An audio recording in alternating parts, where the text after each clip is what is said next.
জায়গাটুকু আপনাদের, এই জায়গাটুকু কি আপনাদের? এই কি আছে?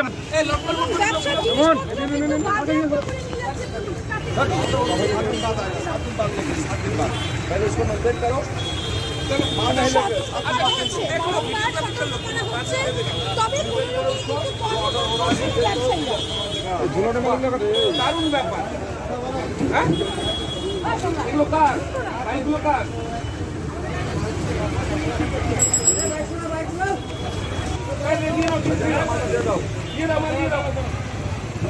বারবার ট্রাফিক পুলিশের পক্ষ থেকে সতর্ক করা হয়, তবে তারা কিন্তু কোনোরকমভাবে কর্ণপাত করে না। আপনি তো পুরো রাস্তা দখল করে নিচ্ছেন।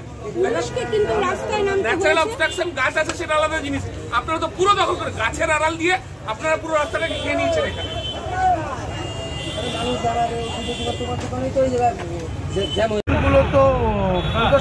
না, এটা আমাদের রেগুলার ফেনোমেনন আছে। আমরা শিলিগুড়ির বিভিন্ন রাস্তায়, ইস্টার্ন বাইপাস, সেবক রোড, এসএফ রোড, বিধান রোড, বিভিন্ন জায়গায় যে ফুটপাথ এনক্রোচমেন্ট করে লোকজন রেখেছে, এগুলো আমরা মানে ফুটপাথ এনক্রোচমেন্ট রিমুভাল একটা ক্যাম্পেইন চলছে। It's a continuous process of traffic police.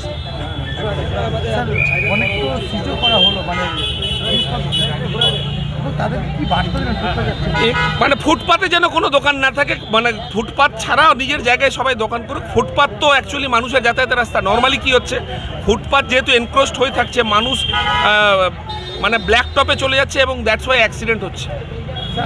আবার অভিযান হবে, ইটস এ কন্টিনিউয়াস প্রসেস, ওটাই তো বললাম আমি।